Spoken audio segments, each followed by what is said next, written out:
I am the mother of 3 kids who live with Ehlers-Danlos syndrome, which has been a historically highly misunderstood, undertreated condition because it's a defect in collagen. Collagen is everywhere in the body, and there's a lot of comorbid conditions that go along with it that were not early identified, and still many don't have cures and treatments. Well, officially, it's on average 4 to 8 years. Some people can take decades, and some people can, go even longer than that. But 4 to 8 years is the lifetime of a child. It can be, and people like my family, these kids have lost their childhoods because we had to access a healthcare system that just was not set up to meet our needs. Over 350 million people live with rare disease. And if you look at healthcare dollars spent and the burden of what it takes to access care, we're more than 50% of a lot of the healthcare budgets.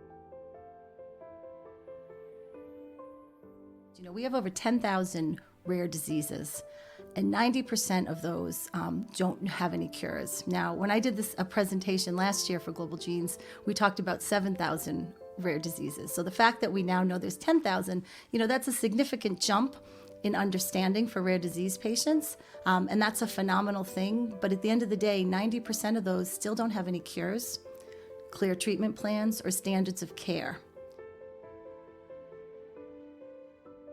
There's a lot of potholes that rare disease patients can fall into that regular patients just don't, because they have the benefit of a clear diagnostic test or a condition that has a specialist associated with it. I think that's part of the reason why the journey takes so long, because medicine as it is right now is just not set up for people that have rare disease. You would get your child, you'd make your appointment like everyone, you would wait months to get in with your specialist, you would get in there, and they would kind of take a look and say, not sure, and we don't really have a cure for this, we don't have a treatment, but this is what we're going to try.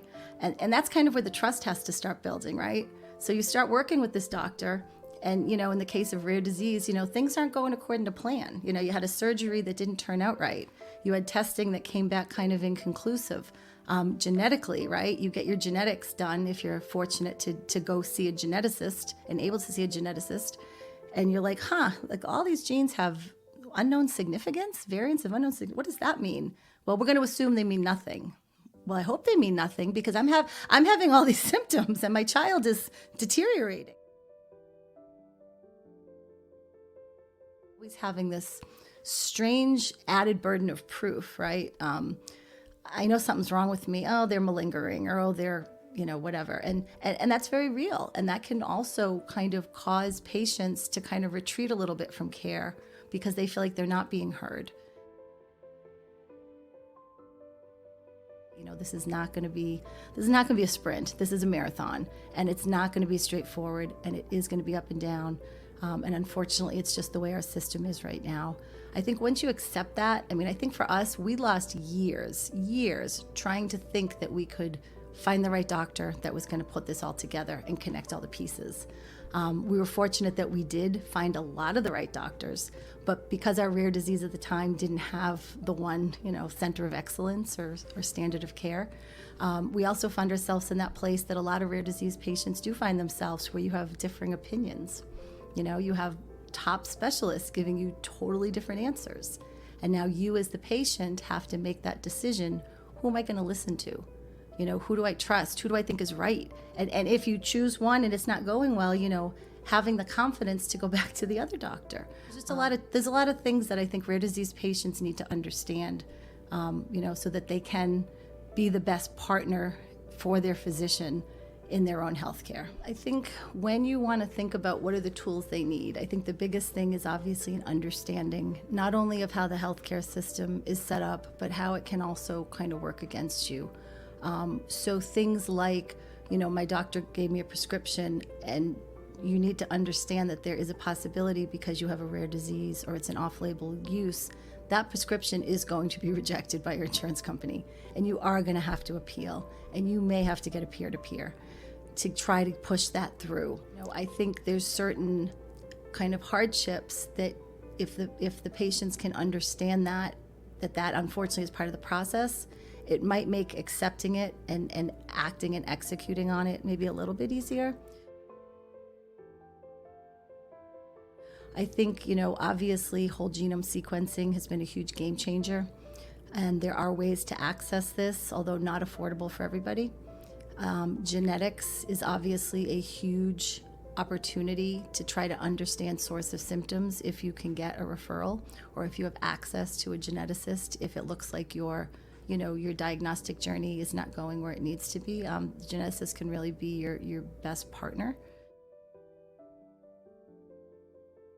Support groups and trying to find your herd, your tribe, is probably one of the most important and empowering things that patients can do, because it helps you to not only understand that you're not alone, but you can share information and what works, what doesn't, and talk about what physicians might be more helpful than others.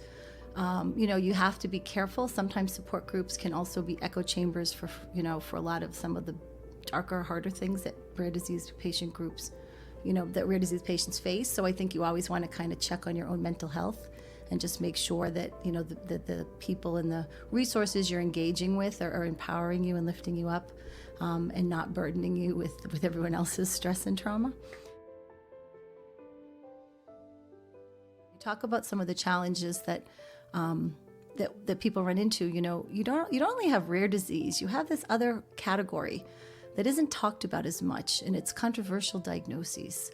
I'm actually doing some writing right now on this topic, and what is a patient to do if you have a condition that maybe isn't even completely explained? And people think about like pandas and things like that, but there's so many more that are considered controversial diagnoses, and that was kind of what led me to start the film that we've been working on, Complicated, with this director, Andy Abrahams, because, maybe it was about 10 years ago when chronic Lyme disease was really starting to come into the forefront of, this is a problem.